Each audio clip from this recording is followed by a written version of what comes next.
Sejarah akuntansi di dunia dan Indonesia. Apa yang kalian pikirkan ketika mendengar kata akuntansi? Beberapa dari kalian mungkin akan langsung membayangkan deretan angka, uang, perhitungan, lengkap dengan tulisan debit dan kredit. Nah, debit dan kredit serta perhitungannya itu termasuk ke dalam unsur akuntansi loh. Sebelumnya, kita telah belajar bersama mengenai pengertian akuntansi dan manfaatnya. Sekarang, yuk kita cari tahu sejarah akuntansi di dunia dan Indonesia. Sejarah akuntansi di dunia.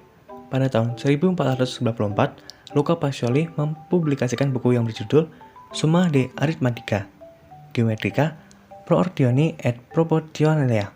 Dalam buku tersebut terdapat subjudul Tractus de Computis et Scriptoris, yang mengajarkan sistem pembukaan berpasangan.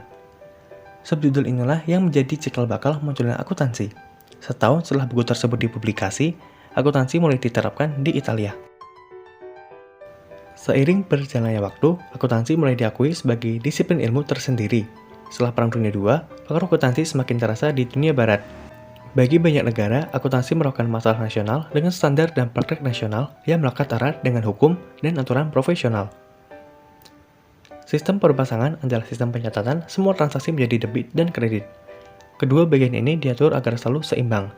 Dari sistem ini, pembukuan dan laporan keuangan dapat tersusun secara sistematis dan terpadu, karena dapat menggambarkan laba, rugi, kekayaan, serta hak milik perusahaan.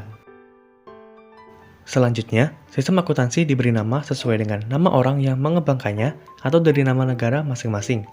Seperti misalnya, sistem Anglo-Saxon dari Amerika Serikat dan Inggris, serta sistem kontinental di Belanda. Saat ini, sistem akuntansi yang paling banyak digunakan adalah Anglo-Saxon.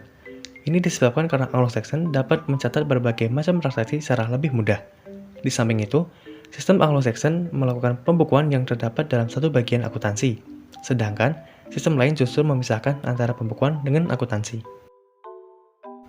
Sejarah akuntansi di Indonesia. Pada zaman penjajahan Belanda, perusahaan di Indonesia menggunakan sistem kontinental atau tata buku yang digagas oleh Luca Pacioli. Meskipun sama-sama berasal dari pembukuan berpasangan, tetapi akuntansi berbeda dengan tata buku. Setelah tahun 1960, akuntansi secara Amerika atau Anglo-Saxon mulai diperkenalkan di Indonesia. Seiring berjalannya waktu, akhirnya sistem pembukuan di Indonesia pun berganti dari kontinental menjadi Anglo-Saxon. Penyebab bergantinya sistem kontinental menjadi Anglo-Saxon adalah pada tahun 1957, peristiwa konfrontasi di Irian Barat yang melibatkan Indonesia dan Belanda, sehingga berdampak pada seluruh pelajaran yang dari Belanda ditarik dan melanjutkan studinya di berbagai negara. Salah satunya adalah Amerika. Penanaman modal asing atau PMA memberikan dampak positif terhadap perkembangan akuntansi, khususnya sistem akuntansi Anglo-Saxon. Pada perkembangan berikutnya, akuntansi di Indonesia menerapkan Pernyataan Standar Akuntansi Keuangan atau PSAK sebagai upaya penyesuaian terhadap kondisi global, peningkatan transparansi laporan keuangan, dan peningkatan kualitas laporan keuangan di Indonesia. Nah, itu tadi adalah sejarah munculnya akuntansi baik di dunia maupun di Indonesia.